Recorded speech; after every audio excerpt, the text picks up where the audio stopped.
It was supposed to be just another night. Dinner. A dumb show playing in the background. The kind of night where the biggest decision was what to order for dessert.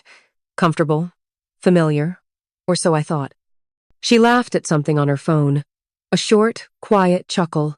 The kind that wasn't meant for me. The screen lit up, and for a second, just a second, I saw it. His name. A name I didn't recognize, but my gut twisted anyway.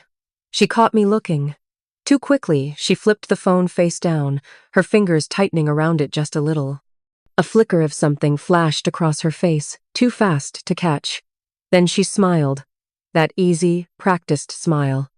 "Nobody," she said. "Just a friend."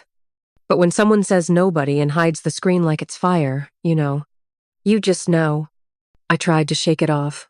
Tried to play along, to act like I wasn't already tracing the cracks forming beneath my feet.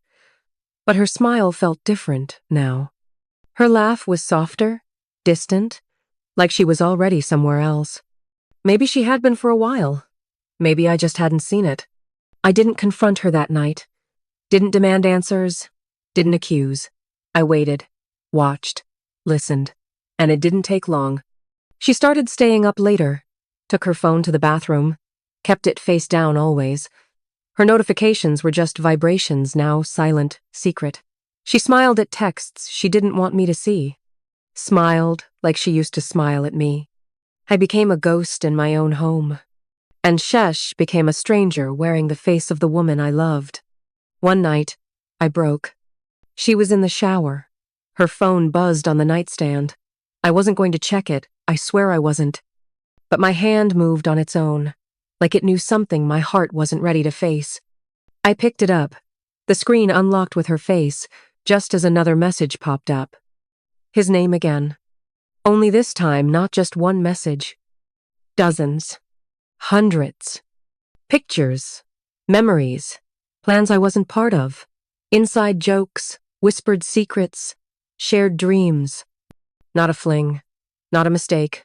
Not a moment of weakness. This was something real. Something built over time. Piece by piece. Behind my back. She hadn't just betrayed me. She had replaced me. I didn't wait for her to come out of the shower. Didn't need to hear the lies, the excuses, the gaslighting. I walked into the closet, grabbed my bag, took what I needed and left. Just like that. No goodbye. No note. No sound. She didn't think I'd really do it. But she didn't know me anymore. The days after were a blur. A cheap hotel. A phone that wouldn't stop buzzing. Her name over and over. Where are you? Talk to me. This isn't fair. I can explain. But what was there to explain? She made her choice. I made mine. I blocked her number. Deleted our pictures. Unfollowed. Erased her as best I could. But you don't really erase someone you love. You just try to mute the volume of their memory. 2 weeks later, I moved into a small apartment. Started over. Breathed again. Some nights, I still woke up reaching for her. Habit, I guess. Cruel muscle memory. But over time, the silence became peaceful. Over time, the ache stopped screaming. 6 months passed, and then she found me. I was walking home from work, groceries in one hand, headphones in the other. Turned the corner, and there she was, standing outside my building. She looked smaller, not physically, but emotionally, like guilt had hollowed her out from the inside. "Hey," she said softly, like nothing had happened. I didn't speak, just stared. "Can we talk?" she asked. I should have walked past her, should have kept going. But I didn't. Maybe part of me still wanted answers. Maybe part of me just wanted to hear her say it. We sat in a cafe down the block, one I never took her to, my new space. She stirred her coffee, but didn't drink it. Her hands shook, her voice barely a whisper. "I never thought you'd really leave," she said. That was her first mistake. She thought love made me weak. But it didn't. It made me strong enough to walk away. She said it wasn't serious, that she was lost, that it was a mistake. But mistakes don't happen over months. Mistakes don't text you every morning. Mistakes don't replace the man who shared your bed.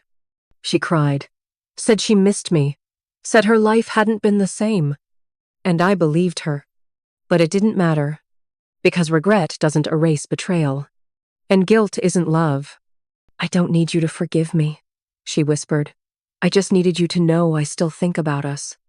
I nodded, and for the first time in a long time, I felt nothing.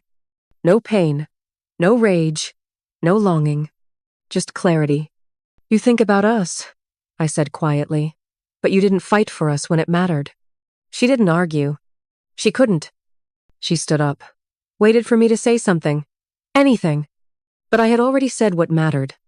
I left her at the table, walked back into my life. A life that no longer had room for someone who once thought I'd stay no matter what. If someone shows you what you mean to them, believe them. Don't wait for closure. Don't wait for apologies that come too late. Because sometimes, the strongest thing you can do is leave when they don't expect you to. And never look back.